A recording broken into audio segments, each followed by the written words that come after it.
ಏನು ರಾಮ ಮಂದಿರದಲ್ಲಿ ಆಗಿರುವಂಥ ಕಾಣಿಕೆಯ ಹಣ ಏನು ಕಲವಾಗಿದೆ ಅದರ ಬಗ್ಗೆ ಪತ್ರಿಕಾಗೋಷ್ಠಿಯಲ್ಲಿ ಮಾತಾಡಿದ್ದಾರೆ. ಇವತ್ತು 1885ನೇ ಇಸವಿಯಲ್ಲೇ ರಾಮ ಮಂದಿರದ ವಿವಾದ ಉದ್ಭವ ಆಗಿತ್ತು ಬ್ರಿಟಿಷರ ಕಾಲದಲ್ಲಿ. ಆದರೆ 1989ನೇ ಇಸವಿಯಲ್ಲಿ ಹಿಮಾಚಲ ಪ್ರದೇಶದ ರಾಜ್ಯದಲ್ಲಿ BJPಯ ಅವರು ಎಕ್ಸಿಕ್ಯೂಟಿವ್ ಕಾರ್ಯಕಾರಿಣಿ ಸಭೆ ಮಾಡಿ ರಥಯಾತ್ರೆಯನ್ನು ಪ್ರಾರಂಭ ಮಾಡಬೇಕು ಅನ್ನೋಂಥ ಒಂದು ಕಾರ್ಯಕ್ರಮವನ್ನು ಹಮ್ಮಿಕೊಂಡ್ರು. ಹೆಚ್ಚು ನಿಮಿಷ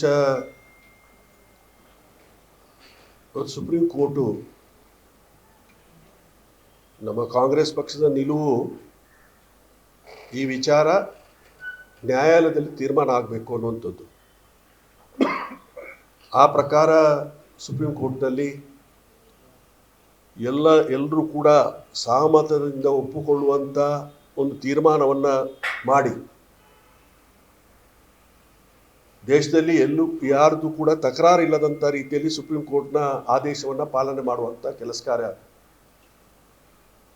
ಆದೇಶ ಆಗಿತ್ತು. ಇವತ್ತು 1989ನೇ ಇಸವಿಯಲ್ಲಿ ಈ ಒಂದು ಸಮಸ್ಯೆ ಉದ್ಭವ ಆದ ನಂತರ ನಾನು 1989ನೇ ಇಸವಿಯಲ್ಲಿ 2ನೇ ಬಾರಿಗೆ ಚುನಾವಣೆಗೆ ಸ್ಪರ್ಧೆ ಮಾಡಿದ್ದೆ ಪುತ್ತೂರಿನಿಂದ. ಆ ಸಂದರ್ಭದಲ್ಲಿ ನನ್ನ ಎದುರುಗಡೆ ಸದಾನಂದ ಗೌಡ್ರವರು ಸ್ಪರ್ಧೆ ಮಾಡಿದರು. ಆ ಸಂದರ್ಭದಲ್ಲಿ ಮನೆಗೆ ಇಟ್ಟಿಗೆಯನ್ನು ತಗೊಂಡು ಹೋಗಿ ಪೂಜೆ ಮಾಡಿಸಿ ಹರಕೆ ದುಡ್ಡು ತಗೊಂಡು ಇಟ್ಟಿಗೆ ಮೇಲೆ ಪ್ರಮಾಣ ಮಾಡಿಸುವಂಥ ಕೆಲಸ ಕಾರ್ಯ ನಡೆದಿತ್ತು. ಆದರೆ ಆ ಚುನಾವಣೆಯಲ್ಲಿ ನಾನು ಗೆದ್ದೆ. ಆ ಚುನಾವಣೆಯಲ್ಲಿ ಗೆದ್ದ ನಂತರ ಯಾವ ಇಟ್ಟಿಗೆಯನ್ನು ಮನೆ ಹೋಗಿ ಪೂಜೆ ಮಾಡಿಸಿದ ಇಟ್ಟಿಗೆ ಉಂಟಾ ಅವೆಲ್ಲವೂ ಕೂಡ ಚರಂಡಿಯಲ್ಲಿ ಬಿದ್ದಿತ್ತು. 3-4 ತಿಂಗಳನ್ನು ಕಳೆದ ನಂತರ ಪ್ರಭಾಕರ ಭಟ್ರವರು RSSನ ಪ್ರಭಾಕರ ಭಟ್ರವರು ಬಂದು ಶೂಸ್ ಹಾಕಿ ಚಡ್ಡಿ ಹಾಕಿ RSS ಡ್ರೆಸ್ ಹಾಕಿ ಆ ಪೂಜೆ ಮಾಡಿದಂಥ ಇಟ್ಟಿಗೆಯನ್ನು ತೆಗೆದು ಲಾರಿಗೆ ತುಂಬಿಸಿ ಎಲ್ಲಿ ಕೊಂಡೋದ್ರು ಅಂತ ಗೊತ್ತಿಲ್ಲ. ಆ ಹರಕೆ ಕಲೆಕ್ಟ್ ಮಾಡಿದಂಥ ಹಣ ಎಷ್ಟು, ಎಲ್ಲಿ ಹೋಯ್ತು ಹಣ? ಏನು ಅಯೋಧ್ಯೆಯಲ್ಲಿ ರಾಮ ಮಂದಿರ ಆಗ್ತದೆ ಅನ್ನುವಂಥ ಉದ್ದೇಶಕ್ಕೋಸ್ಕರ ರಾಮ ಭಕ್ತರು ಇವತ್ತು ಹರಕೆ ಹಾಕಿದ್ರ. ಆ ಹರಕೆಯ ಹಣ ಇನ್ನೂ ಕೂಡ ಲೆಕ್ಕಾಚಾರ ಸಿಗಲಿಲ್ಲ. ಅದರಡಿಯಲ್ಲಿ ಸುಪ್ರೀಂ ಕೋರ್ಟ್ನ ಆದೇಶ ಆದ ನಂತರ ಇವತ್ತು ದೇವಸ್ಥಾನ ನಿರ್ಮಾಣ ಮಾಡುವಂಥ ಸಂದರ್ಭದಲ್ಲಿ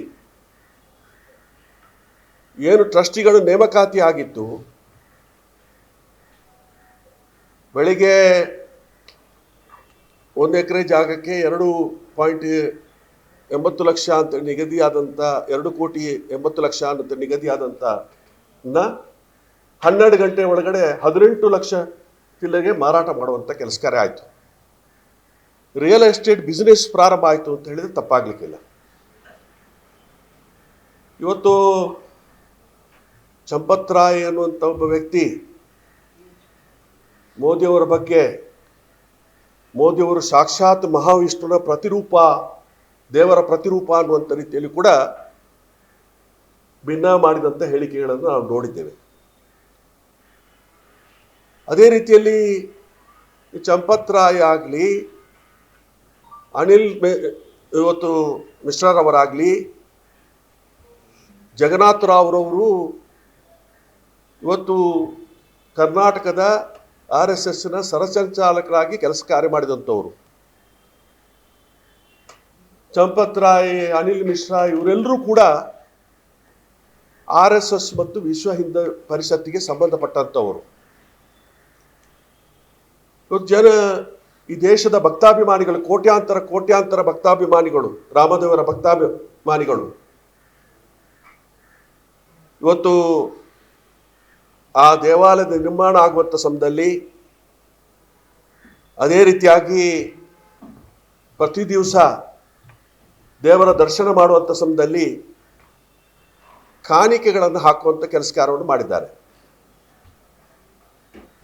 ಇತ್ತೀಚೆಗೆ ಕಳ್ಳತನ ಆಗಿದೆ ಅನ್ನುವಂಥ ಬೆಳಕಿಗೆ ಬಂದ ನಂತರ SIT ತನಿಖೆ, ರಾಜ್ಯದ ಮುಖ್ಯಮಂತ್ರಿಗಳು SIT ತನಿಖೆಯನ್ನು ಪ್ರಾರಂಭ ಮಾಡಿದರು. SIT ತನಿಖೆಯಲ್ಲಿ ಕೆಲವು ಜನ ಯಾರು ಸಿಬ್ಬಂದಿ ವರ್ಗದಿದ್ದಾರೆ ಅವರ ಹೆಸರುಗಳನ್ನು ಜೋಡಣೆ ಮಾಡುವಂಥ ಕೆಲಸ ಕಾರ್ಯಗಳಾಗಿತ್ತು. ಇವತ್ತು ಅವ್ರ ಮೇಲೆ FIR ಆಗ್ತದೆ, ಪ್ರತಿ ದಿವಸಕ್ಕಿಂತ 10 ಲಕ್ಷ ರೂಪಾಯಿ ದೇಣಿಗೆ ಜಾಸ್ತಿ ಆಯಿತು. ಒಂದು ದಿವಸಕ್ಕೆ 10 ಲಕ್ಷ ರೂಪಾಯಿ ದೇಣಿಗೆ ಜಾಸ್ತಿ ಆಯಿತು. ಹೆಚ್ಚಿನ ಅಂಶ ರಾಮ ಮಂದಿರ ನಿರ್ಮಾಣ ಆಗುವಂಥದ್ದು, ರಾಮ ಮಂದಿರದ ಉದ್ಘಾಟನೆ ಆಗುವಂಥದ್ದು ಈ ದೇಶದ ಪರಮ ಪೂಜ್ಯ ಸದ್ಗುರು ಶಂಕರಾಚಾರ್ಯರವರು ಆ ಸಮಯದಲ್ಲೇ ಉಲ್ಲೇಖ ಮಾಡಿದ್ರು, ಮುಹೂರ್ತ ಸರಿ ಇಲ್ಲ,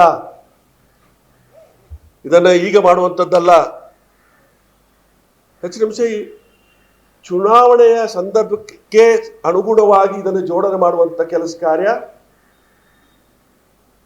ಇವತ್ತು ಪ್ರಧಾನಮಂತ್ರಿಗಳೇ ಅದನ್ನು, ಯಾರು ಇವತ್ತು ಪರಮಪೂಜ್ಯ ಸ್ವಾಮೀಜಿಗಳು ಅದೇ ರೀತಿಯಾಗಿ ಅದರ ಬಗ್ಗೆ ಧಾರ್ಮಿಕ ಇವತ್ತು ಅದಕ್ಕೆ ವಿಚಾರಗಳ ಬಗ್ಗೆ ತಿಳ್ಕೊಂಡಂಥವ್ರು ಏನು ಇದು ಮಾಡಬೇಕಾಗಿತ್ತ, ದೇವರ ಪ್ರತಿಷ್ಠಾಪನೆ ಮಾಡಬೇಕಾಗಿತ್ತ, ಅದನ್ನು ಪ್ರಧಾನಮಂತ್ರಿಗಳೇ ಮಾಡುವಂಥ ಕೆಲಸ ಕಾರ್ಯವನ್ನು ಮಾಡಿದರು. ನಾವು ಕಾಂಗ್ರೆಸ್ ಪಕ್ಷ ಯಾವತ್ತೂ ಕೂಡ ಇವತ್ತು ನಾವು ಧರ್ಮದಲ್ಲಿ ರಾಜ್ಯಕ್ಕೆ ಇರ್ಲಿಕ್ಕೆ ಕೂಡುದು ಅನ್ನುವಂಥವರು.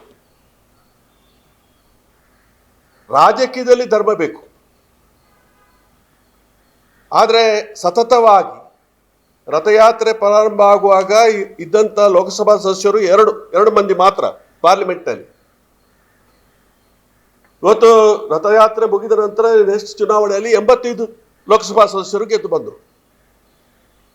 ರಾಜಕೀಯಕ್ಕೋಸ್ಕರ ಬಳಕೆ ಮಾಡುವಂಥ ಕೆಲಸ ಕಾರ್ಯವನ್ನು ಮಾಡಿಕೊಂಡು ಇವತ್ತು ಹುಂಡಿಯನ್ನು ಕೂಡ, ಕಾಣಿಕೆ ಹುಂಡಿಯನ್ನು ಕೂಡ ಕಳ್ಳತನ ಮಾಡೋದರ ಮುಖಾಂತರ ರಾಮದೇವರ ಬಗ್ಗೆ ಭಕ್ತಿ ಮತ್ತು ಶ್ರದ್ಧೆ, ಭಾವನಾತ್ಮಕವಾಗಿ ನಂಬಿಕೆಗೆ ದ್ರೋಹ ಮಾಡುವಂಥ ಕೆಲಸ ಕಾರ್ಯವನ್ನು ಇವತ್ತು ಬರೇ ಕೆಲವೇ ಒಂದು ಸಿಬ್ಬಂದಿಗಳು ಮಾತ್ರ ಅಲ್ಲ, ಸಂಬಂಧಪಟ್ಟಂಥ ಟ್ರಸ್ಟಿಗಳು ಕೂಡ ಇವತ್ತು ಇದರಲ್ಲಿ ಭಾಗಿದಾರರಾಗಿ ಇವತ್ತು ಅವರು ನುಣುಚಿಕೊಳ್ಳುವಂಥ ಪ್ರಯತ್ನವನ್ನು ಮಾಡ್ತಾ ಇದ್ದಾರೆ.